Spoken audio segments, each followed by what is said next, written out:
ឥឡូវនេះគឺរឿងមានទៀតហើយបាទខ្ញុំមិនចង់និយាយដែលឲ្យទៅប្រិមិត្តបារម្ភទេក៏ប៉ុន្តែឥឡូវខ្ញុំចង់ព័ត៌មាននេះខ្ញុំនិយាយបន្តិចចោះបាទឥឡូវនេះជួនជាព័ត៌មានត្រង់តែម្ដងគឺបាទនៅថ្ងៃសុក្រនេះគឺមានករណីផ្ទុះមីនណាផ្ទុះមីនមួយដែលថៃគាត់ថាជន់ដោយទាហានរបស់គាត់ហ្នឹងបើយោងតាមកាសែតខៅសូនវិញណាបាទកាសែតខៅសូនគាត់ថាមានទាហានម្នាក់ជន់មីនហ្នឹងគឺនៅព្រឹកថ្ងៃសុក្រហ្នឹងតែម្ដងគឺវេលាម៉ោង6:44នាទីព្រឹកបាទគឺនៅក្នុងតំបន់ប្រតិបត្តិការរបស់ប្រទេសថៃហ្នឹងហើយទាហានដែលជន់មីនហ្នឹងគឺមកដាច់តែជើងស្ដាំហើយនឹងរបួសដៃរបួសជើងផងដែរជើងឆ្វេងក៏របួសជើងស្ដាំដៃឆ្វេងក៏របួសបាទតែជើងស្ដាំគាត់របស់គាត់បានដាច់បាទអញ្ចឹងគឺនេះជាសេចក្តីរាយការណ៍ដែលខាងសារព័ត៌មានថៃបានរាយការណ៍ឲ្យដឹងហើយឥឡូវនេះ The Nation បាននិយាយថាគឺមេបញ្ជាការឥឡូវនេះគឺបានទៅពិនិត្យមើលកន្លែងផ្ទុះហ្នឹងដើម្បីស៊ើបអង្កេតមើលថាតើដំណើររឿងនឹងយ៉ាងម៉េចបាទហើយរឿងនោះក៏វាតាក់ទងជាមួយនឹងខាងថៃណាបាទថៃក៏បាននាំអ្នកសង្កេតការអាស៊ានកាលពីតាំងពីថ្ងៃពុធមកម្លេះបាទថ្ងៃពុធមកម្លេះគឺបាននាំអ្នកសង្កេតការអាស៊ានហ្នឹងគឺទៅមើលមីនដែលថៃគាត់ថាគាត់រកឃើញបាទនៅតាមបណ្ដោយព្រំដែនរបស់កម្ពុជាគាត់ថាគឺជាមីនថ្មីដែលកម្ពុជាបានដាក់ចូលរហូតដល់500ម៉ែត្រចូលទៅក្នុងទឹកដីថៃឯណោះបាទនេះគឺជារឿងមួយដែលគាត់បានលើកឡើងបន្ថែមទៀតតាំងពីថ្ងៃពុធក្នុងពេលដើមសប្តាហ៍នេះបាទហើយខាងកម្ពុជាក៏បានបដិសេធចំពោះការលើកឡើងរបស់ថៃនេះផងដែរថាมันមានរឿងបែបនេះទេគឺអ្វីដែលដោយមានគឺកម្ពុជាបានចងក្រងបានច្បាស់លាស់ហើយនឹងគឺកម្ពុជានៅតែបដិញ្ញាចិត្តនៅក្នុងការគោរពអនុសញ្ញាស្ដីពីការប្រឆាំងនឹងមានប្រឆាំងនឹងមនុស្សបាទនេះគឺជាអ្វីដែលកើតឡើងហើយបាទហើយការវិវត្តមួយទៀតហ្នឹងគឺខាងកម្ពុជាក៏បានចេញលិខិតបដិសេធផងដែរចំពោះការលើកឡើងរបស់ថៃណារបស់ថៃដែលបាននិយាយថាកម្ពុជាបានយកតំបន់ប្រាសាទព្រះវិហារនឹងធ្វើជាមូលដ្ឋានទ័ពប្រិមិត្តនៅចាំបានទេគឺក្រសួងលោករដ្ឋមន្ត្រីក្រសួងការបរទេសរបស់ថៃបានលើកឡើងបែបនេះបាទនៅក្នុងវេទិការបស់អង្គការសហប្រជាជាតិបាទកម្ពុជាបានបដិសេធគឺមិនអាចនឹងកើតឡើងបានទេហើយកម្ពុជាថែមទាំងបាននាំ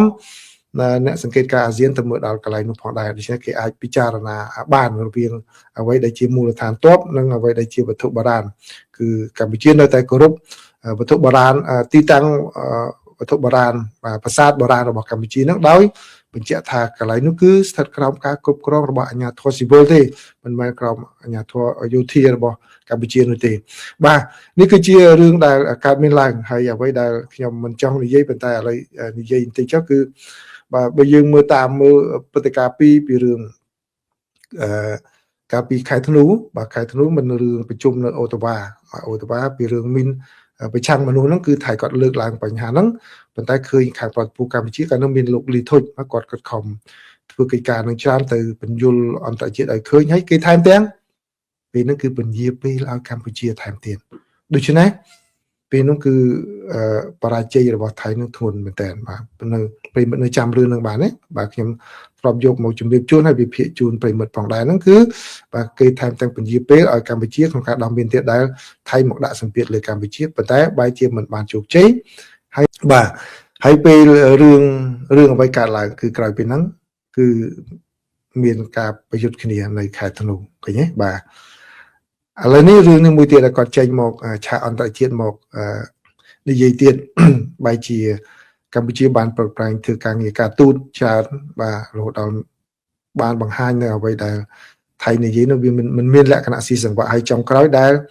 បាទមួយចំណុចគេថាប្រនូងចុងក្រោយនោះគឺគាត់គិតថារឿង scam ហ្នឹងរឿងយកទៅឲ្យកម្ពុជាអាម៉ាស់ប៉ុន្តែបែរជាមេដឹកនាំកម្ពុជាគាត់ទទួលស្គាល់បាទបញ្ហាហ្នឹងហើយកំពុងតែប្រឹងប្រែងដោះស្រាយប្រិមិត្តមួយចំនួនគាត់នៅខិតខំប្រឹងប្រែងពិនិត្យលើបញ្ហាតើអ្នកណានៅពីក្រោយនឹងរឿងហ្នឹងបាទគឺបើប្រិមិត្តគាត់ខ្ញុំឲ្យយោបល់ចេះទេបើប្រិមិត្តមិនបានធ្វើការស៊ើបអង្កេតដោយខ្លួនឯងបើប្រិមិត្តមិនមានរបាយការណ៍ណាជាផ្លូវការដែលបង្ហាញថាអ្នកណាប៉ះពាល់អីហ្នឹងបាទយើងកុំធ្វើជាអ្នកស៊ើបអង្កេត ដោយអត់មានឯកសារបាទពីព្រោះឯកសារអ្នកណាពាក់ព័ន្ធហ្នឹងគឺសហរដ្ឋអាមេរិកបានចេញឲ្យហើយទៅអានអង់គ្លេសទៅអានឯកសារហ្នឹងឡើងវិញឯកសារហ្នឹងនៅអនឡាញទេទៅមើលខ្លួនឯងអានខ្លួនឯងហើយកុំអង់គ្លេសអានមន្ត្រីជ្រុងហើយចេះតែនិយាយតាមអ្វីដែលយើងនឹកឃើញបាទសំខាន់គឺបើសិនជាកុំចេះជាង FBI របស់អាមេរិកណាបាទ FBI អាមេរិកគាត់ចេញឯកសារមកច្បាស់ថាអ្នកណាពាក់ព័ន្ធមកណាគឺយើងមើលតាមហ្នឹងទៅបាទពីពួកខ្ញុំឃើញអ្នកខ្លះនិយាយលើហ្នឹងលើឯកសារគេហើយហ្នឹងបាទខ្ញុំក៏អានដែរឯកសារហ្នឹងបាទអញ្ចឹងគឺកម្ពុជាថ្នាក់ដឹកនាំកម្ពុជាគាត់បានទទួលស្គាល់អញ្ចឹងដូច្នេះសម្រាប់ថៃគឺអ្វីដែលគាត់ថាយកទៅចាប់រត់ទៅយករត់ទៅចាប់ត្រីឬក៏អីហ្នឹងគឺបែរជារឿងមួយកន្លះកហេតុអត់បានអីមកវិញបាទអញ្ចឹងដូច្នេះតើនៅពេលដែលថៃគាត់មិនបានជោគជ័យអញ្ចឹងឥឡូវវាចេញរឿងមីនមកវិញភ្លាមចេញរឿងមីនមកទៀតហើយបាទអញ្ចឹងតើរឿងហ្នឹងវានឹងទៅវិវត្តទៅយ៉ាងណាសំទោសខ្ញុំមិនចង់និយាយដើម្បីឲ្យមានការព្រួយបារម្ភទេគឺចង់ឲ្យមានការប្រយ័ត្នប្រយែងពីព្រោះអីផ្អែកទៅលើព្រឹត្តិការណ៍កាលពីខែធ្នូដែលគាត់បានបរាជ័យនៅក្នុងរឿងមីននឹងម្ដងបាទឥឡូវនេះគាត់បង្កើតរឿងមួយទៀតឥឡូវគាត់ទៅរឿងហ្សឺណែវនោះគាត់បាទមិនជោគជ័យមួយទៀតបាទអញ្ចឹងដូច្នេះយើងមើលសូចនាករសញ្ញាទី1និងសញ្ញាទី2ហ្នឹងគឺត្រូវតែប្រុងប្រយ័ត្នផងដែរអញ្ចឹងណាបាទខ្ញុំមិនអាចនិយាយអីហួសហ្នឹងមកពីព្រោះវាមិនដឹងអីបាទខ្ញុំក៏មិនដឹងអីច្រើនពីជាងពីហ្នឹងដែរគ្រាន់តែថាមើលសញ្ញាទី1គាត់បរាជ័យគាត់ធ្វើអ្វីបាទដូច្នេះសញ្ញាទី2គាត់បរាជ័យទៀតតែគាត់នឹងធ្វើអ្វីយើងទៅតាមមើលគាត់ឲ្យបានជាប់ផងដែរបាទនេះជាព័ត៌មានទី2ណាខ្ញុំជូនសេចក្តីរាយការណ៍របស់ទីភ្នាក់ងារសារព័ត៌មាន AP បាទមានសេចក្តីរាយការណ៍ច្រើនណាប៉ុន្តែខ្ញុំសូមដកស្រង់ពីសារព័ត៌មាន AP មកជម្រាបជូនប្រិយមិត្តទាំងអស់គ្នាបាទបើយោងតាមមន្ត្រីរបស់កម្ពុជាបាទគឺបានដឹងថាមន្ត្រីរបស់កម្ពុជាហ្នឹងគឺបានធ្វើពិធីមួយស្វាគមន៍ទទួលយកវិញនៅវត្ថុបុរាណរបស់កម្ពុជាចំនួន74ដុំដែលត្រូវបានលួចចេញពីប្រទេសបាទដែលជាការមួយលួចនៅសម្បត្តិវប្បធម៌របស់ប្រទេសកម្ពុជាបាទក្នុងពេលដែលបាត់បង់ហ្នឹងគឺតាមប្រវត្តិគឺបាត់បង់នៅក្នុងអំឡុងពេលដែលកម្ពុជាមានសង្គ្រាមស៊ីវិលហើយនឹងមានអស្ថិរភាពនៅក្នុងប្រទេសនៅក្នុងពិធីនេះគឺមានការចូលរួមដោយលោកហ៊ុនម៉ាណីដែលជាឧបនាយករដ្ឋមន្ត្រីគឺបានរៀបចំឡើងនៅសារមន្ទីរជាតិនៅក្នុងរាជធានីភ្នំពេញបាទដោយសារតែវត្ថុបុរាណទាំងអស់នោះទើបតែយកត្រឡប់មកវិញពីចក្រភពអង់គ្លេសបាទហើយគឺផ្អែកទៅលើកិច្ចព្រមព្រៀងកាលពីឆ្នាំ2020ឯណោះបាទចាំបានន័យថា20មក2020រហូតដល់26នេះគឺ5-6ឆ្នាំទម្រាំតែបានចូលមកដល់ប្រទេសកម្ពុជាវិញគឺកាលពីឆ្នាំ2020នោះមានកិច្ចព្រមព្រៀងរវាងក្រសួងវប្បធម៌និងវិចិត្រសិល្បៈរបស់កម្ពុជាជាមួយនឹងក្រុមគ្រួសាររបស់លោក Douglas Latchford ដែលជាក្រុមគ្រួសារអ្នកមានចូលចិត្តប្រមូលទិញវត្ថុបុរាណបាទហើយតាមដឹងគឺលោក Douglas Latchford ហ្នឹងគឺថាមានវត្ថុបុរាណដែលគេលួចចេញពីប្រទេសកម្ពុជាទៅច្រើនដែលលោកប្រមូលទិញទុកបាទហើយនិយាយដល់ចំណុចនេះប្រិយមិត្តដឹងហើយណាថាច្រកដែលលួចចេញពីប្រទេសកម្ពុជានោះគឺច្រកនៅប្រទេសណាណាប្រទេសថៃពិចារគឺប្រទេសថៃបាទហើយគឺអ្នកដែលចូលរួមនៅក្នុងសកម្មភាពលួចហ្នឹងគឺមិនមែនជាអ្នកដែលតូចតាចទេក្នុងពេលកន្លងមកណាបាទដែលខ្មែរយើងហៅថាក្បាលអ្នកតាពេលហ្នឹងបាទបើតាមសេចក្តីរាយការណ៍របស់ AP បានឲ្យដឹងថាវត្ថុបុរាណទាំងអស់នោះគឺមានអាយុកាលតាំងពីមុនសម័យអង្គរទៅទៀត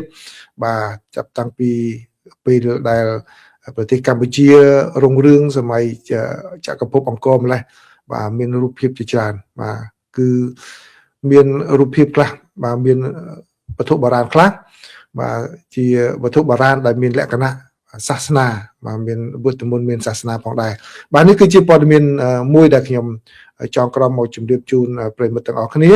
ដើម្បីបានដឹងចឹងគឺជារឿងល្អដែរណាបាទគឺប្រិយមិត្តស្ដាប់មើលគួរឲ្យចាប់អារម្មណ៍ដែរណាបាទគឺឥឡូវនេះគឺប៉ាគីស្ថានបានបើកការវាយប្រហារតាមអាកាសទៅលើទីក្រុងធំ2របស់ប្រទេសអាហ្វហ្គានីស្ថានគឺការវាយប្រហារហ្នឹងគឺកើតឡើងនៅថ្ងៃសុក្រនេះតែម្ដងគឺទីក្រុងដែលរងការវាយប្រហារហ្នឹងគឺ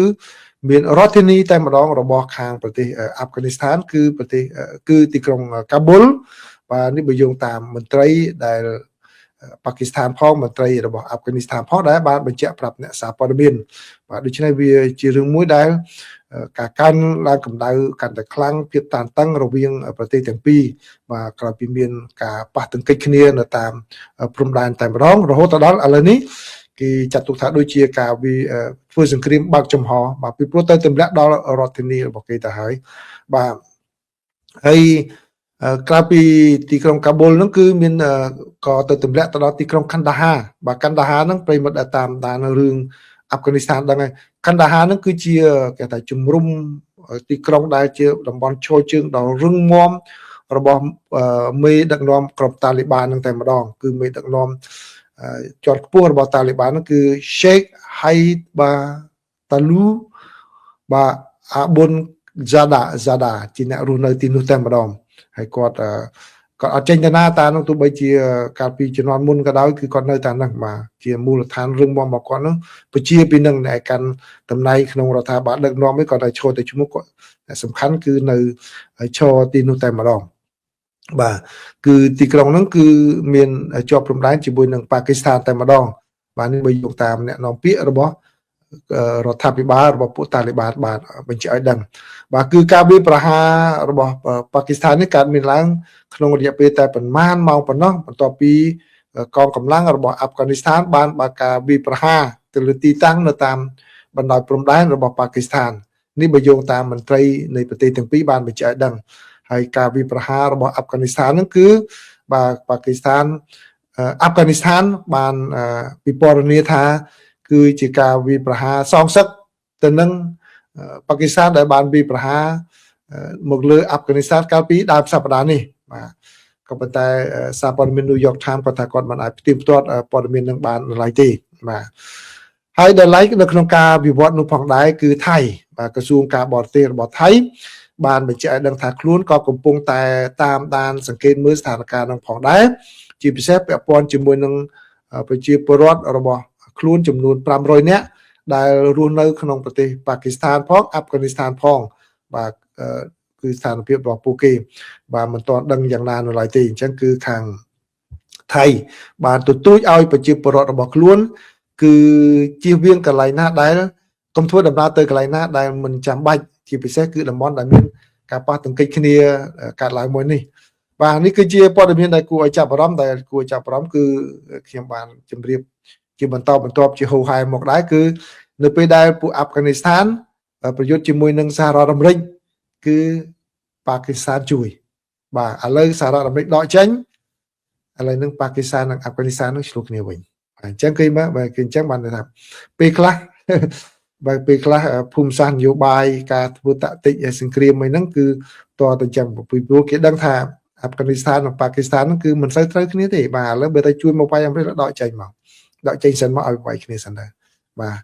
ចាំបានថាឥឡូវហ្នឹងយើងសំខាន់ដូចរឿងទី2ទីចុងក្រោយដែលរឿងអ៊ុយក្រែនហ្នឹងចឹងអ៊ុយក្រែនគឺលោកត្រាំគាត់ប្រឹងប្រែងឲ្យបញ្ចប់សង្គ្រាមតាមចរចាមែនប៉ុន្តែគាត់អត់ឲ្យអាវុធទៅអ៊ុយក្រែនទេបាទអញ្ចឹងគឺអ៊ុយក្រែនគាត់មិនចោះចាញ់ងាយគាត់ប្រយុទ្ធចោះប្រយុទ្ធឡើងបាទក្នុងពេលដែលរុស្ស៊ីគាត់កំពុងជាប់ដៃប្រយុទ្ធជាមួយនឹងអ៊ុយក្រែនគាត់បានតែស្រែកគាត់មិនអាចទៅជួយអ្នកណាសម្ព័ន្ធមិត្តគាត់ដូចជាមួយនៅវេណេស៊ុយឡាគាត់បានតែស្រែកទេអាមេរិកចាប់ម៉ាឌូរ៉ូមកអត់មានអីធ្វើឲ្យបានឥឡូវនៅអ៊ីរ៉ង់បាទគាត់បានតែស្រែកថាជួយកុំធ្វើអញ្ចឹងបើតែបើសិនជាអាមេរិកវាប្រហារតែគាត់អាចជួយបានយ៉ាងម៉េចបានទៀតបាទឲ្យអាវុធមកក៏គាត់តែការអាវុធសម្រាប់ប្រើក្នុងស្រុកដែរពេលជួបកាប់ពេលខ្លះរឿងខ្លះវាទំនាក់ទំនងគ្នាយើងមើលមិនដល់អស់តែគេតាក់ទិចគេយ៉ាងម៉េចយើងពិបាកមើលដែរណាបាទគាត់តែជាខ្ញុំព្យាយាមមើលទៅឃើញវារឿងខ្លះគួរចាប់អារម្មណ៍ចឹងចូលដល់រឿងចុងក្រោយរឿងសហរដ្ឋអាមេរិកហើយនឹងអ៊ុយក្រែនម្ដងមន្ត្រីរបស់សហរដ្ឋអាមេរិកនិងមន្ត្រីរបស់អ៊ុយក្រែនបាទបានជួបចរចាគ្នានៅទីក្រុងហ្សឺណែវនៅថ្ងៃប្រហោះបាទទីក្រុងហ្សឺណែវនឹងរវល់ខ្លាំងតែម្ដងណាដើម្បីចរចាអំពីការកសាងប្រទេសអ៊ុយក្រែនឡើងវិញក្រោយពីសង្គ្រាមបញ្ចប់បាទបើទោះបីជាការចរចា ដើម្បីបញ្ចប់សង្គ្រាមជាមួយនឹងរុស្ស៊ីហ្នឹងគឺនៅជាប់គាំងនៅឡើយក៏ដោយបាទបើយោងតាមមន្ត្រីរបស់អ៊ុយក្រែនបានសម្ដែងនៅក្តីសង្ឃឹមថាគឺគេអាចនឹងរៀបចំនៅកិច្ចការបង្ហើយចុងក្រោយបានតាក់ទងជាមួយនឹងដំណោះស្រាយនានានៅពេលដែលកិច្ចប្រជុំត្រីភាគីចាប់ផ្ដើមឡើងនៅដើមខែមីនាបាទហើយក្រុមអ្នកចរចាកម្ពុជារបស់អ៊ុយក្រែនគឺមេដឹកនាំគឺលោក Rostem Umerov ក៏បាននិយាយថាអ្នកដែលចូលរួមនៅក្នុងការចរចានោះគឺកើតមានឡើងក្រោយពីការវាយប្រហាររបស់រុស្ស៊ីទៅលើហេដ្ឋារចនាសម្ព័ន្ធស៊ីវិលរបស់អ៊ុយក្រែនបាទហើយគឺគេបានឲ្យដឹងថាការជួបប្រជុំនេះក៏រំពឹងថាមេដឹកនាំនៃប្រទេសទាំងពីរគឺអ៊ុយក្រែនហើយនិងរុស្ស៊ីអាចនឹងចរចាគ្នាផងដែរហើយលោក Zelensky ក៏បាននិយាយជាមួយនឹងលោក Trump ផងដែរកាលពីថ្ងៃពុធកន្លងទៅនេះគឺបានបញ្ជាក់ឲ្យដឹងថាកិច្ចប្រជុំត្រីភាគីរវាងប្រទេសអ៊ុយក្រែនរុស្ស៊ីហើយនិងសហរដ្ឋអាមេរិកគឺអាចនឹងកើតមានឡើងបាននៅទីក្រុងអាប៊ូដាប៊ីបន្តទៀតហើយគឺគេរំពឹងថាអាចនឹងកិច្ចពិភាក្សានៅដើមខែមីនានេះមានរៀបចំឲ្យមានការជួបសន្ទនាគ្នាឬក៏ជួបប្រជុំរវាងមេដឹកនាំរុស្ស៊ីគឺលោក Vladimir Putin ជាមួយនឹងមេដឹកនាំអ៊ុយក្រែនគឺលោក Volodymyr Zelensky តែម្ដងបាទបើតាមសេចក្តីរាយការណ៍នេះឲ្យដឹងថាគឺការកសាងប្រទេសអ៊ុយក្រែនឡើងវិញក្រោយពីបញ្ចប់សង្គ្រាមនោះគឺជាអាទិភាពមួយដ៏សំខាន់ដែលលោកប្រធានាធិបតីសហរដ្ឋអាមេរិកលោក Donald Trump បានស្នើជំរុញឲ្យមាននៅក្នុងពេលដែលជជែកគ្នាអំពីបទជប់បាញ់គ្នានេះលោកថាត្រូវតែបញ្ចូលចំណុចនឹងផងដែរនៅក្នុងការចរចាដើម្បីឲ្យបានដឹងបាទនេះគឺជាព័ត៌មានសំខាន់ដែលខ្ញុំចងក្រងសម្រាប់ប្រិយមិត្តទាំងអស់គ្នានៅថ្ងៃសុក្រនេះបាទអញ្ចឹងនៅថ្ងៃសៅរ៍បាទហើយថ្ងៃអាទិត្យពេលព្រឹកអញ្ចឹងនៅអាមេរិកហើយទៅពេលយប់នៅកម្ពុជាបើជាខ្ញុំអត់បានមកជម្រាបជូនទេណាបើសិនជាមានព័ត៌មានអ្វីបន្ទាន់បានជាខ្ញុំមកជម្រាបបើតែអត់ទេគឺសូមសម្រាប់ពីថ្ងៃសូមសម្រាប់ពីថ្ងៃបាទប៉ុន្តែបច្ចុប្បន្នភាពអាមេរិកមានអដែលវិញមកចឹងណាបាទអញ្ចឹងសូមអរគុណប្រិមិត្តច្រើនដែលតែតែចូលមកស្ដាប់ការចែករំលែកព័ត៌មានរបស់ខ្ញុំនេះទាំងអ្នកកំពុងស្ដាប់ផ្ទាល់ក្តីអ្នកដែលស្ដាប់ក្រោយពីការផ្សាយផ្ទាល់នេះក្តីសូមអរគុណច្រើនមែនទែនអញ្ចឹងសម្រាប់អ្នកនៅកម្ពុជារាត្រីសួស្តីហើយសុខបានល្អហើយអ្នកនៅសហរដ្ឋអាមេរិក Have a wonderful day បាទជំរាបលា